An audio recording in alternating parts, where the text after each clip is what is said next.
Okay, y'all, the kids have now left the building. Yeah. Kids have left the building, and now we can talk. Be for free, real. okay? And with us is Bravo personality Daryn Carp, who is always in the know when it comes to pop culture. All right, we want to find out what's poppin', girl. What do you got at number 5? All right, guys, I have the top 5 hottest things in pop culture. Let's go. Number 5 is the Big Door Prize. Season 2 of this comedy is out on Apple TV Plus right now.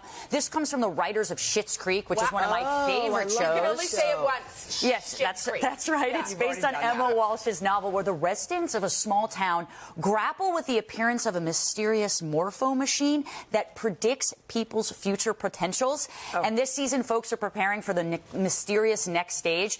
The machine kind of begins showing people visions of what their life should and could look like, which, as you can imagine, upends the entire town, and people are questioning their relationships, their jobs.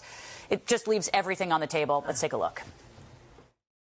The people in this town completely upending their lives because of a card they got from a machine. That thing will tell you your life's potential. The morphos made everybody think about their dreams. And now it's saying, are you ready for the next stage? how do we get to the next stage? Maybe this is something that you need to see about yourself. When you see it, even if you don't want to see it, you know exactly what it means. I need to see it.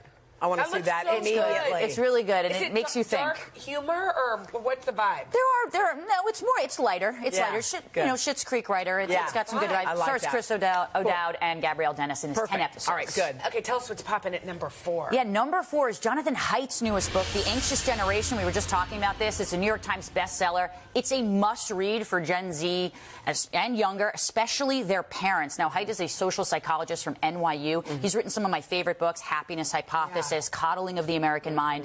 And in The Anxious Generation, he lays out 4 new norms that parents really need to implement to help solve this mental health crisis that is plaguing our younger generation, specifically for kids who are starting high school after 2014. So the 4 new norms are no smartphones before high school, no social media before the age of 16. That's good. Ban smartphones in schools. Apple Watches and flip phones are okay for emergencies. You've got to get on board with this. And more independence, free play, and responsibility in the real world. This gives kids a sort of agency over their own life, which gives them the confidence. It's so true that kids can't be free in real life, and yet we're like, hey, they're too comfortable on the internet. There's everything on it.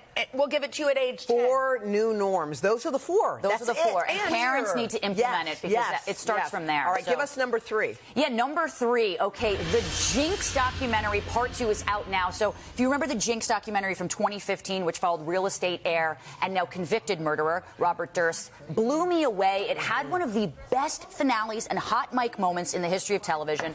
While in the bathroom after one of his interviews, Robert Durst was caught on tape mumbling to himself that he killed them all.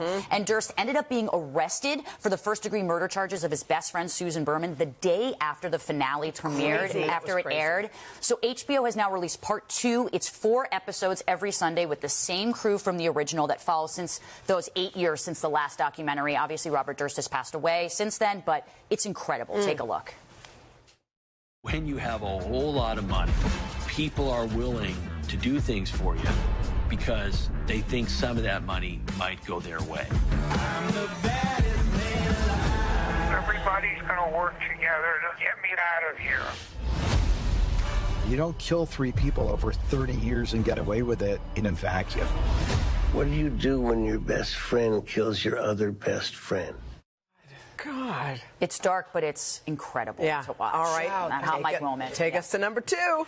All right, every month I come on here and I give you ladies something you will never forget, and today is no different. I'm bringing you sexy water, okay? Now, how sexy is hydrating? Very. Okay, this term was actually coined by content creator Grace May. The idea was to kind of create a romantic time in the morning to drink a little water, not just because you should, okay? If you want to drink water, you want to hydrate, you got to spruce it up with some lemons, some powders, maybe some minerals in a cute glass with a glass straw. We have some for us to try. Today's sexy water is a mix of colostrum powder, which is good for your immunity. It's good for your digestion. Sounds not good. Collagen powder, a mushroom multivitamin, and a splash of lemon. Cheers, ladies. Cheers. Do you like it? It's bitter and tart, but But you're if it's hydrating, good for Hoda. me, You I'll are drink I it. hydrating. taste the powder, which is a little shocky. Yeah. But other Got to than stir that, the bottom up. Talk to your doctor before starting any supplements, but it's not just water, it's a drinking experience, you know, and this is how the And kids actually, are staying It's better, hydrated. kind of it's into better than that seaweed stuff you brought us. Yeah, seaweed, God, that was so sea yum. moss gel. We'll did never not forget. pop with this crew. Okay, Daryn, what is popping for number one? So if you aren't familiar with the band Kotb, this is my new favorite band of the past few years. Kotb? Kotb, yes. It's Say a that. band from Texas. They blend What? psychedelic soul and rock music together. They wear wigs on stage. Wait, what? It's so good for any mood. They just came out with their fourth studio album, A La Sala, which translates to the living room. So it's very bringing it back to home.